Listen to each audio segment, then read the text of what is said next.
En France, 23% des femmes et 18% des hommes sont carencés en magnésium. Les compléments alimentaires sont-ils vraiment efficaces ? Découvrez une méthode alternative pour donner à votre corps le magnésium dont il a besoin et bien plus encore. Bienvenue sur mon podcast.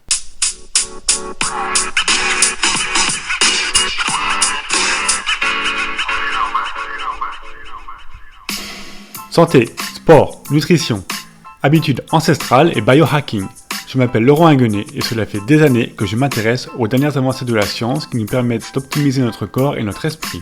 Grâce à ce nouveau podcast, je suis très heureux de partager avec vous des habitudes simples à mettre en œuvre au quotidien afin d'améliorer votre santé et augmenter votre longévité.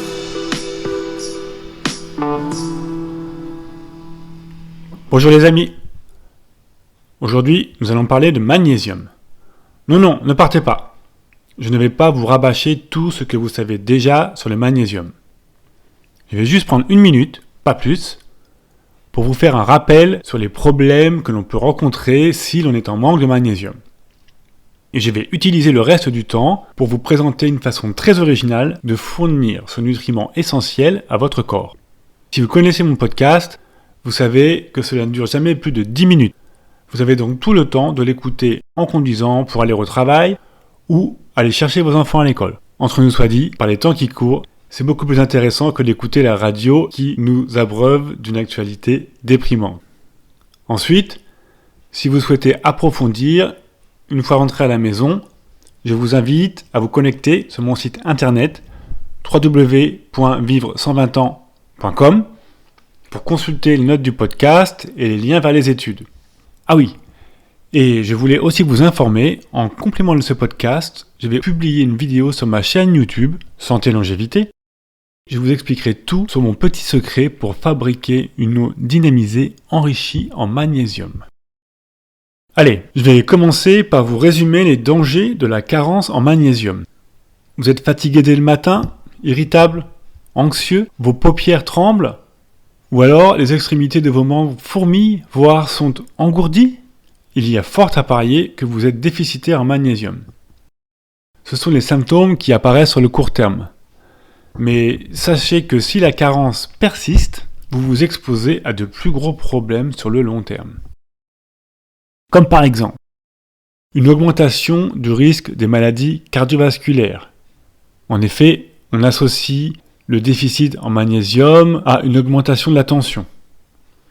Deuxième risque, une augmentation du risque de diabète type 2. Car le magnésium est essentiel à l'action de l'insuline, cette hormone bien connue qui régule notre taux de glucose sanguin. Un troisième risque est une augmentation du risque de l'ostéoporose. Tout le monde sait, nous en avons déjà parlé, les vitamines D, K2 et le calcium sont bien sûr essentiels à la prévention de l'ostéoporose. Mais les chercheurs soulignent aussi récemment l'intérêt d'autres nutriments, tels que le magnésium. Pour résumer, le magnésium est un élément clé de notre santé car il est impliqué dans plus de 300 réactions enzymatiques dans notre corps et dans un grand nombre de fonctions cellulaires fondamentales. Ok, maintenant nous savons pourquoi nous devons nous assurer de ne pas être déficitaire en magnésium. Et si vous êtes déjà fatigué, anxieux, avec un mauvais sommeil, il est peut-être déjà trop tard. En général, votre médecin va vous prescrire une boîte de pilules de magnésium pour refaire vos stocks. Je pense que certains compléments alimentaires sont incontournables, mais ma philosophie est vraiment de rechercher tous les moyens naturels afin d'éviter de prendre des pilules.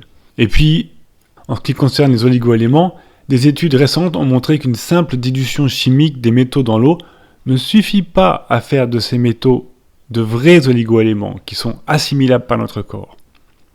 Parlons un peu des moyens naturels pour nous assurer que nos taux de magnésium sont suffisants. Le premier, c'est évident, c'est de chercher dans notre nourriture. Et vous trouverez sur mon site internet la liste des principaux aliments qui contiennent du magnésium. Si vous aimez le chocolat noir, les graines de sésame et les bigorneaux, oui, j'ai bien dit, les bigorneaux, vous avez de grandes chances de ne pas être déficitaire en magnésium car ces trois aliments contiennent plus de 300 mg de magnésium pour 100 g. Mangeons des bigorneaux et des graines de tournesol. C'est beaucoup de travail quand même. Donc, pour les jours peut-être nombreux où ces aliments ne seront pas disponibles dans votre assiette, je vous présente maintenant une deuxième méthode, beaucoup plus originale, qui est considérée comme la meilleure pour l'absorption des oligo-éléments en général et pour le magnésium en particulier. Avez-vous déjà entendu parler des oligo-éléments sous forme colloïdale ? Dans certains magasins bio ou des parapharmacies, j'ai récemment remarqué l'apparition de bouteilles d'argent colloïdal. C'est de l'eau, en fait, avec de l'argent colloïdal dissous à l'intérieur. Et on trouve aussi en ligne des sociétés qui proposent plusieurs métaux sous forme colloïdale. Ça peut être de l'or, ça peut être de l'argent, mais aussi du magnésium. Pour le magnésium, les prix sont assez chers, moins chers que pour l'or, mais il faut quand même compter entre 20 et 50 euros par litre d'eau. C'est de l'eau, pour une bouteille. Donc c'est vrai que c'est assez cher. Comment l'obtient-on, ce magnésium colloïdal ? On l'obtient par un procédé de stimulation électrovibratoire de l'eau. Et pour ce procédé, nous avons besoin d'une électrode en métal qui va fondre de quelques milligrammes dans l'eau justement et la charger en oligo-éléments. Je viens de publier un podcast récemment sur ce procédé qui est en fait un procédé pour dynamiser votre eau. Ce procédé, si vous avez écouté le podcast, rend à l'eau son état énergétique naturel. L'assimilation de cette eau par les cellules animales ou végétales est alors décuplée. Et c'est bien là l'avantage principal de ce procédé d'électrostimulation. Et pour ceux qui ont écouté le podcast, j'ai aussi mentionné qu'un avantage secondaire est de pouvoir introduire dans l'eau des oligo-éléments ionisés, qui eux aussi sont hautement assimilables par notre corps. C'est le procédé utilisé par les sociétés qui commercialisent des métaux colloïdaux. Outre le prix des bouteilles qu'ils vendent, il faut savoir que l'état énergisé de l'eau retombe au bout de quelques semaines ou au contact d'un métal. Et lorsque cela arrive, l'oligo-élément qui est dans l'eau retrouve un état énergétique inférieur, tout comme l'eau, et redevient simplement dilué. Donc on perd cette propriété de super-assimilation par notre corps. Comment faire ? Pour moi, il n'y a pas d'hésitation. Il y a très longtemps que j'ai investi dans un appareil de stimulation électrovibratoire de l'eau que j'ai reçu avec 19 électrodes métalliques, dont l'or, l'argent, le cuivre, le zinc, mais aussi, bien sûr, le magnésium. Cet appareil a un coût proche de 900 €. Il est disponible sur Amazon, qui offre des possibilités de payer en plusieurs fois.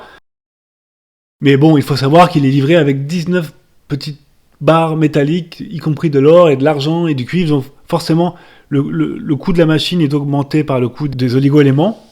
Mais si on regarde le prix au litre des métaux colloïdaux que l'on peut trouver en ce moment, il sera amorti en quelques dizaines de bouteilles.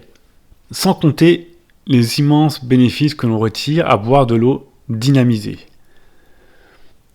Et là, je vous renvoie sur mon podcast précédent sur l'eau dynamisée, car c'est vraiment un élément incontournable de votre santé.